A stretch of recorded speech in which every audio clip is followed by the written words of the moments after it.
pastors. Let me tell you something about your Baphomet pastors that you love so much. Since it's not adding up, 2 + 2 is giving you 22. Let me help you out.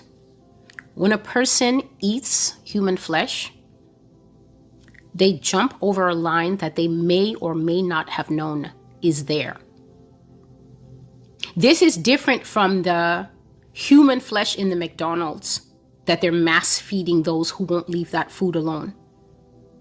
When a person knowingly goes to an occult ritual and is told this is baby and this is child virgin blood, and they participate in it, there's a shift that has happened up here that the majority of us cannot connect to or comprehend. Because if we could connect to it or comprehend, there would be absolutely no reason that I see so many young people on TikTok watching the TikToks as people are trying to expose about the human trafficking, expose about the elites eating babies. And then they're like, man, that's wild. Smiling, laughing emoji and cracking jokes. This generation is completely desensitized to death. Young people, I hope that there will be some kind of barrier on Judgment Day that separates the rest of us from you.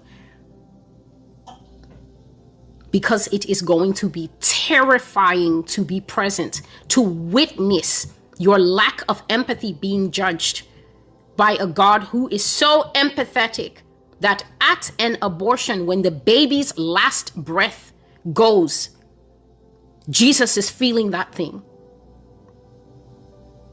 And yet you are the highest demographic that are cutting these children off. There needs to be some kind of barrier. There needs to be something from Psalms chapter 1, verses 4 and 5 that says the unrighteous will not stand in the same company in the judgment of the righteous. The righteous will have their own judgment, but there shall indeed be a separation. Because the godlessness that is on the earth is terrifying to a sensitive person. It is terrifying to see what people find funny, what people find as mere conversation. It's frightening because some of us are Judgment Day minded. We're weighing our choices in life based on Judgment Day. Do I really want to have to deal with this when I'm raised to life? Do I really want to have a conversation about this? You have this much time on earth to determine where you're going to spend that much time out of this body. God says that he's leaving these people now.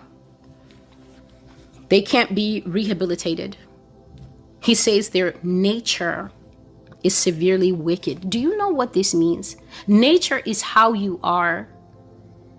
When a family member says, oh no, leave her, she sleeps in, that's just how she is, they're actually making reference to something that is ingrained in you. She's always been a late sleeper. Leave her. We always let her sleep in. Don't worry about waking her up for the hike.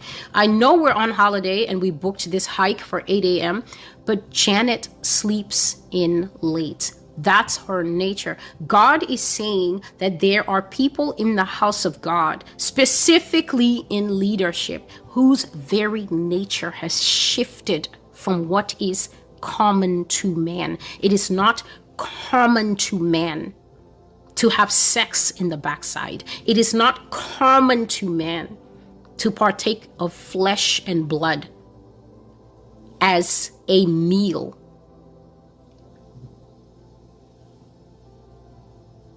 It is not common to man to sleep female to female. It is not common to man to cut your breasts off and say you feel more like a man. God is saying here that nature has shifted into wickedness. He's not saying he can't fix it. He's saying something worse than that. He won't fix it. So then who are you that are always out there fighting with your words? Who are you to fix it? By what authority can you fix it? With what power will you fix it? You that are made of dust and water. No fear of the Lord. No idea of where the boundaries are. He says that he will leave these people in the hands of the law. The cops are going to come and pick them up. The FBI is indeed going to bring charges. He will leave them in the hands of the media.